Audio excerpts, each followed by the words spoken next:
Hey, this is Percy King again, Kings Speak. Welcome to another episode.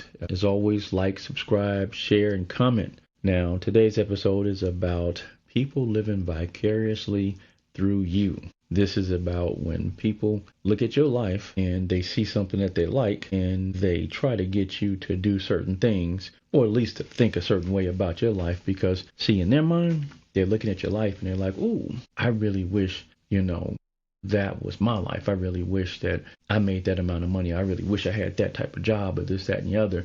But they haven't done a damn thing to get that type of job. They're sitting there looking at your life and like, man, they got it easy. And they just don't want to see all the things that you did in order to get to that place. That is one of the easiest ways that people become complacent because they're listening to folks who keep telling you that you should just be happy with what you have because they don't have it and they don't understand why you upset. As far as they're concerned, you shouldn't be upset when the folks at your job don't give you the raise that you want or the new position that you want because they would be happy making $30 an hour. They'd be happy making $40 an hour because they work at Popeyes or they washing lettuce somewhere like McDowell's. And it doesn't make any difference to them that you have worked your ass off and you deserve this money, you deserve this respect. But they don't see it that way. They don't see it that way because as far as they're concerned, you should be happy because they would be happy. They'd be happy because they didn't earn that shit. If you don't earn something, you look at it in a different way. But when you put in the hard work, when you had headaches because you were studying, when you missed out on things with your friends, when you missed out on family events, when you missed out on going to see certain things for your kids because you had to put in that work in order to get where you are, you don't see it that way. You see it as though you deserve it. I remember watching the movie Set It Off and Queen Latifah and the other women were on top of the building. They were talking about that factory and how folks was making like $15 an hour at that factory and this, that, and the other. And for that money, she'd be like, yes, sir, boss, and this, that, and the other. Not once you got to the point where you deserved that money and then you got in a union and you deserved an awful lot more, you wouldn't be yes sir boss no more. You'd be like, where's my raise at? I worked overtime while you short me these hours. People will look at your life and see whatever it is they need to see to make themselves feel better. And then they will talk you into doing something stupid, like, not moving forward, not saying something or saying something. And it's not just in employment, it's in relationships too.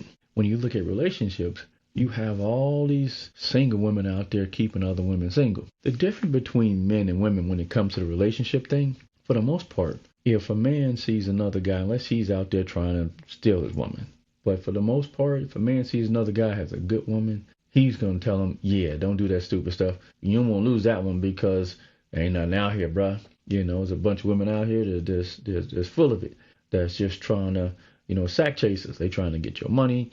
They trying to get you to do this. They got 17 baby daddies, or at least 2 or 3 of them. They got side dudes. They got sneaky links. All this stuff that older folks, for the most part, we had to look at, scavenge the internet to try to find out what some of this stuff meant.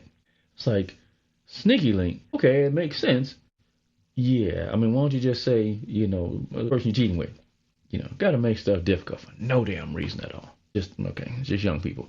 But, I digress. So you'll have, folks trying to tell you, what they would do, what they wouldn't do. Men generally don't do that. Now, to the extent that they're going to tell you what they would do or wouldn't do, it's going to be to try to get you to stay in that relationship to keep what you have. It's different with women. Not saying that all women do this, but if you're a woman and you say that other women don't do it, you are lying because you know better. You know that other women do this stuff. Okay, so you'll have a woman say, well, I wouldn't put up with that. Well, your ass single. We know you wouldn't put up with it. That's why you're by yourself and you on government assistant, not even government. So we know that, but women don't think like that.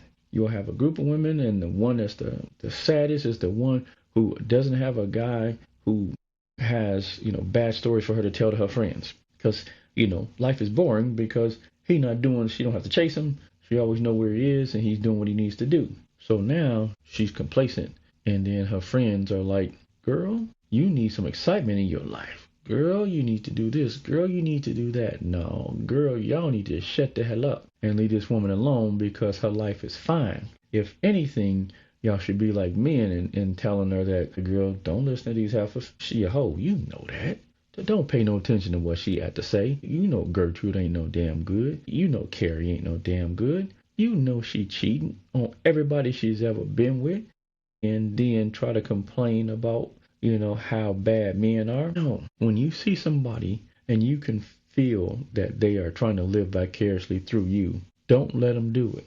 You have to stop giving that person access to information in your life because they will mess up stuff for you. Far too many people have difficulty being happy for somebody else. That is a big problem that people have. Much more in our community, meaning with black folks, there's a lot of reasons behind it because they tried to make us view ourselves as all being the same, which is nothing. So therefore, when somebody else black actually has something good going on, they don't really rise above you because they're supposed to be the same as you. So you can't see it that way. So you need to tug on their ass to get them back down here where they belong.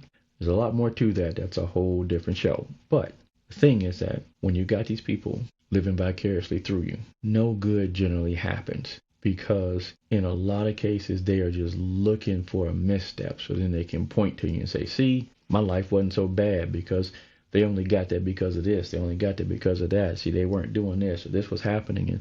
And look at them now. It's like they're sitting there waiting, watching you jump double dutch, waiting on you to falter. So then they get a chance to jump in and say something. Then it's their turn. It just doesn't make any sense. So when you see somebody living vicariously through you, run, because in most cases, there's nothing good about it. And you just need to make sure that you let them know, live your own life. I want the best for you, but just don't look at my life and try to pattern yourself after it, this, that, and the other, because you have no idea what's really in it because it's none of your damn business. Y'all have a good night.